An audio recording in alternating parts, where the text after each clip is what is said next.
Nakakalungkot. Alam mo, may nakita ba, may napanood nyo ba kung paano nagbuwis ng buhay yung mga sundalo? Sunog, yung mga katawan nila.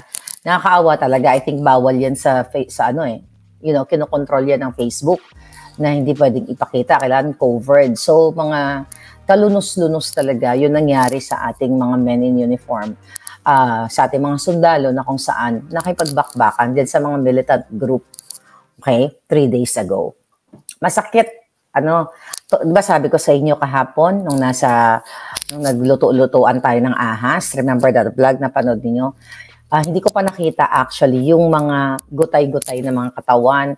Hindi ko pa nakita yung mga bata, mga anak ba yun, pamangkin, na tumatangis na doon sa TikTok.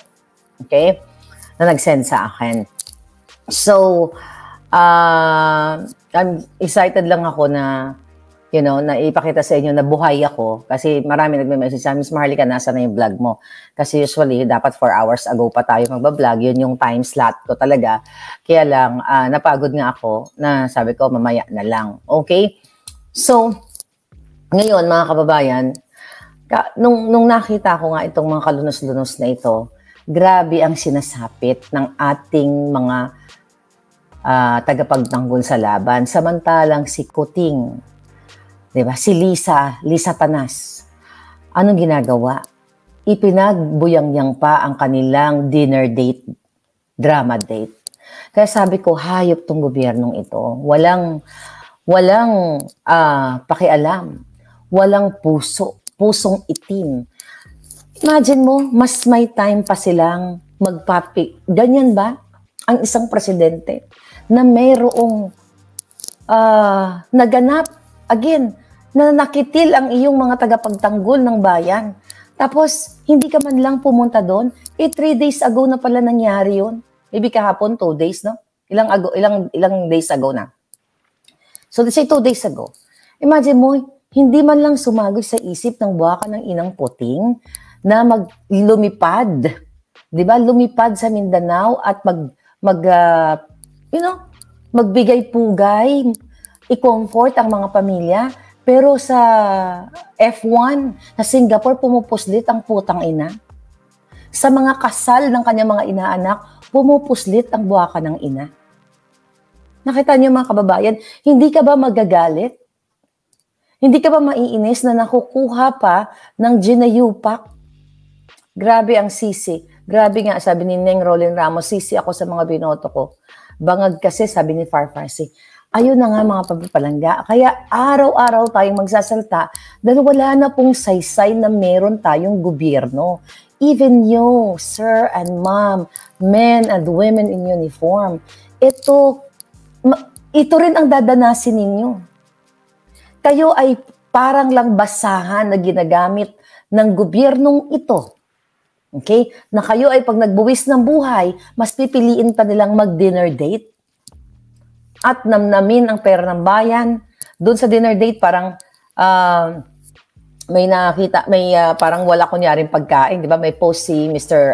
Jason sa dyan, na parang something, walang, it's all about, walang mga pagkain na nakalatag doon sa lamesa. Yun ay katarantaduhan ni Kuting at ni Lisa. Ganun po sila mapagpanggap. Katulad ng ginawa sa atin na binudol tayo. Kunyari walang pagkain. Pero ang behind the camera, di ba, may lobster, may steak, may pa-fireworks pa yan. Baka, hindi pa lang lumalabas siguro ang kanilang dinner date na ganun. Ganun ka busabos.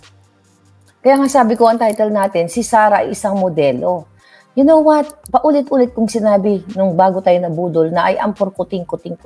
Sara is just, sabi kong ganun, medyo bata pa si Sara, marami pang siyang time, si Kuting muna, ganun. Pero even though si Sara mas bata pa sa akin, okay, mas bata pa sa atin, mga palangga, mararamdaman mo yung kanyang sincerity nung pagpunta niya doon sa mga biktima ng mga tawag dito, nagbuwis ng buhay ng mga sundalo. Ngayon, mga palangga, hindi, wag na lang. Okay? Sonia, I love you. Good morning. Sabi ni Arcelia, Madam Mary watching from Hong Kong. Good morning sa inyo, palangga lahat. Ito mga ma'am at sir, mga sabi ko men and women in uniform, ang dadanasin ninyo na ang demonyo niyong presidente at first lady ahas ay wala pong pakialam sa inyo. Hindi ako sisigaw, okay? Hindi ako sisigaw ng bonggang-bongga dahil minsan nakakapagod na sumigaw, pero baka bukas sisigaw na naman ako. Okay? Ito gusto kong kausapin yung puso ninyo. Kayo dyan sa Pilipinas, kayo dyan mga pulis na may mga matitinong pulis, mga sundalong mga matitino. Nakita nyo? Nung pumasok si Kuting, kayo ay binawasan ng mga benepisyo. Para kayong mga basura ang ituring sa inyo. Nangamatay ang 6 na sundalo, nagkaroon ng bombing sa Mindanao, nagkaroon ng lindol sa Surigao at marami pang kalamidad. Nasaan ang presidente ninyong Kuting? Kung hindi magpanggap na siya ay may sakit, nagkubid-kubidan ang hayop, or nandoon sa kasal, at habang kayo ay inaaratay ng dilubyo, sila ay nagpa-party sa Malacanang. At ito, habang nagluluksa kayong lahat, sila ay nagdi-dinner date. At talagang hinahampas pa sa mukha ng taong bayan na wala silang pakialam sa inyo. Wala silang pakialam sa ating lahat. Dahil ang gusto nilang pakialaman kung paano nila kamkamin ang pera ng taong bayan. At itong si Inday Sara, babae, pero matapang. Okay? Lingid pala sa ating kaalaman, kahapon dapat ibinida ko na, nandoon pala siya right there and then nandoon. At kinomfort ang mga pamilya. Yun ang presidente. Yun, kahit hindi ka presidente, yun ang kamag-anak, yun yung kaibigan na, especially, as an official, as a vice president, kasi meron resources, di ba? May chopper, may sundalo, lahat. Pag sinabi ng presidente na dapat nga, the moment pa lang na nalaman itong nangyari sa 6 na ating mga fallen heroes, dapat na may statement na si Kuting na siya ay nalulungkot, kahit na siya ay sincerity na nakikiramay sa mga namatay, pero wala, 'di ba? Ang nagbibigay lang yung mga aw-aw browner niya, yung mga aso niya na inuutusan niya. Pero yung personal touch, ika nga, personal. Okay? 'Di ba? Minsan sa atin kapag pag-araw ng Pasko o birthday, ganun, ang tao kahit walang pera, sinasabi natin na wala akong regalo kasi wala akong pera. Ito, gagawa ako ng personal message or note or something na coming from here. Diba? Pero sa presidenteng Kuting, lahat walang personal kasi bangag lahat. Diba? Andyan na lahat ng resources. Anytime o order, pupuntahan ko ang mga pamilya. Bago pa maiuwi ang bangkay ng ating mga fallen heroes, pupunta ako dyan, pagsamasamahin ninyo, o kung magkakadikit lang ba yan, o isang barangay, o whatsoever, kahit hindi magkadikit, pupuntahan ko, i-comfort ko ang 6 na pamilya. Kasi ito ay national interest. Okay? National issue at kailangan makita ng taong bayan kung paano umaacting umaacting talaga ang presidenteng Kuting ninyo, kung paano ginagampanan, yan ating, that's the right word, ginagampanan ng isang namumuno ang mga ganitong pangyayari sa kanyang bansa. Whether ikaw barangay captain o kung ano ka man, di ba, na namumuno ka, ipaparamdam mo sa tao na, I got your back, I'm here. Andito ko, lakasan niyo yung loob ninyo, gagawa po tayo ng paraan na pasensya na po ang inyong mga pamilya, ang inyong mga anak o iyong asawa, ay hindi natin nakontrol ang mga bagay-bagay, pero andito kami, ang gobyerno, susuportahan namin, paaralin natin yung mga anak ninyo, ito, bibigyan ng scholarship na ganito, ganun, maibsan yung pagluluksa, yung kalungkutan ng pamilya. Yan ang ginawa ni Duterte nung panahon niya, na pumupuntahan niya yung mga mga biktima, mga sundalo o mga kapulisan. Even ang mga kabataan sa ospital, pinupuntahan niyang diretso. Si Kuting, nakita niyo na sino-surprise visit ang mga batang may sakit? Wala. Pumupunta siya dyan, pumupunta siya sa party, pumupunta siya sa what? Pumunta sa Davao, nag-chopper, nag-ikot-ikot lang kunyari, tinignan yung nakaraang, what do you call it, calamity sa Davao. Anong ginawa niyan? Pumunta sa farm o sa resort ng kanyang kaklase sa Pulburon. Hindi bumaba sa taong bayan para i-comfort ang mga tao na mismong biktima ng kalamidad. Di ba? Ganyan kahayop ang presidente ninyo. Kaya men and women in uniform, sir, tao din kayo. May pakiramdam. Kung may pagmamahal kayo sa bayan, pare-pareho tayo may pagmamahal sa bayan. Kung may pagmamahal kayo sa pamilya, pare-pareho tayo may pagmamahal sa pamilya. Kayo ang ginamit, okay? Ginamit ng Diyos. Okay? I will say that.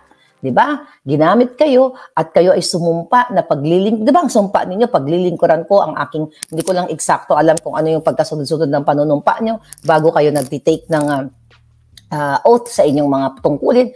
Nanunumpa kayo sa inyong watawat, sa inyong bansa at sa Diyos. Kasama yan. Kaya itinalaga kayo dyan ng Diyos ng bansa, ng inyong pamilya. Pumayag ang inyong pamilya na kayo ay magtiis, malayo sa kanila na hindi nila alam. You know, one day, pag uwi ninyo, wala na kayong buhay katulad ng 6 fallen heroes. And yung iba, wala na kayong tiil, wala na kayong kamot, wala na tanan, wala na lahat. You know what I mean? So, kayo din dapat ang mamuno, ang magbigay ng solusyon kung ganito na klase ang presidente ninyo na inuuna pa ang buwaka ng inang dinner date. Diba? At kung pumunta man si Kuting, pumunta ba siya after nito? Ito ay pagpapanggap lamang. Ito ay pagsisinungaling. Dahil sanay sila sa script. Sanay sila for sure. Yang ni Inday, yung pagpunta ni Inday mga kababayan, dyan sa Lanao, tatalbugan ni Kuting yan. Dala-dala ang kanyang script. At arte-arte na naman yun. Ako po, kinalulungkot ko. Ganon-ganon na naman yun. Kinalulungkot ko ang naranasan ng mga fallen heroes natin. Pero yun po ay wala ng saysay. Kasi kailangan natin ng isang pamumuno na immediate action. Right there and then uma-action. Melvin Lakindaman Palanga, you're here. Thank you. Madam, nandyan si BBM at itinalaga pagiging presidente hindi para iligtas ang Pilipino sa kahirapan. Nandyan si BBM at itinalaga hindi para iligtas ang Pilipino sa kahirapan, kundi nandyan para sa polboro, no? Melvin? Yes. No. Yes and no. Nandiyan siya. Ano ba ang motto niyan? Para ibangon muli. Di ba? Para ibangon muli. Pero tama ka, nandiyan pala siya. Hindi para iligtas ang kahirapan, kundi mag-party, mag-date, mag-travel, umattend sa mga kasalan. Pagdating sa mga sundalo na sinasabi niya sa script niya na mahal niya itong mga tagapaglingkod sa bayan, chuchu-chuchu, ganyan. Katulad ng ginagamit sa OFW, ng OFW, bayani ng bayan. It's all katarantaduhan, kasinungalingan para kunwari ay may concern siya. Dito nyo na nakita ngayon. May concern ba? May concern ba siya? Na pinili pan lang ngumisi na parang mga iro. Mga asong julol. Diba? Lahat na pwede mong tawagin ng mga animalis sa kanila. Ngumingisi pa. Sabi ko nga, habang duguan, habang kalunos-lunos ang nangyari, nakuha mo pang ngumiti. Pwede mong i-post yan. Pagkalipas ng paghumupa na or nabigyan mo na ng atensyon itong mga fallen heroes. Kasi sabi ng mga tagapagtanggol niya, mga bayaran, yung mga halimaw na alipores niya, bakit wala daw bang karapatan magsaya ang presidente? Hindi wala daw bang karapatan na mag-date sila? Walang kaming sinabi na wala siyang karapatan, pero maging sensitive siya, hayop niya. Dahil, di ba, nandiyan siya, gusto niyang magpresidente. At sabi ko nga, sa tulong ng Smart Magic, based sa signed affidavit ni Atty. Glensyong na ninakaw, nakipag-usap si Lisa sa Smart Magic. Di ba? Kaya siya naging presidente at binudol din tayong lahat. Okay? Tapos ngayon, nasabihin ng mga putang inang to, sasabihin, masyado kayong bitter, masyado daw ang Pilipino ay bitter, ba kailangan daw natin magsaya sila Kuting, kailangan daw nila mag-date. Tanginan nyo. Gusto pala nila magsaya eh. Bakit ginagamit niya ang pondo na pwede sila mag-date everyday? Umalis siya dyan sa pwesto niya. Lumayas siya sa putang inang pwesto niyang yan dahil hindi naman siya dararapat yan. Pwede silang mag-date everyday, mag-tsuktsakan sila kahit masangsang na ang jamoy nila pareho. 24/7, pero hindi gagamitin ang power ng taong bayan, ang power ng gobyerno, ang pera ng taong bayan. Mag-date kayo. Yun pala gusto mo eh. Mag-party, magpa-fireworks. Putang ina, nagpresidente ka lang, buwa ka ng inakakuting. Para gamitin ang pera ng bayan, mag-party-parting, hayop ka. Pagdating sa kalamidad, tangina, wala ka. Pupunta ka after 3 days, after 1 week, after 7 days, after 2 weeks. Tsaka ka lang magre-react. Delayed reaction ang inayo pa.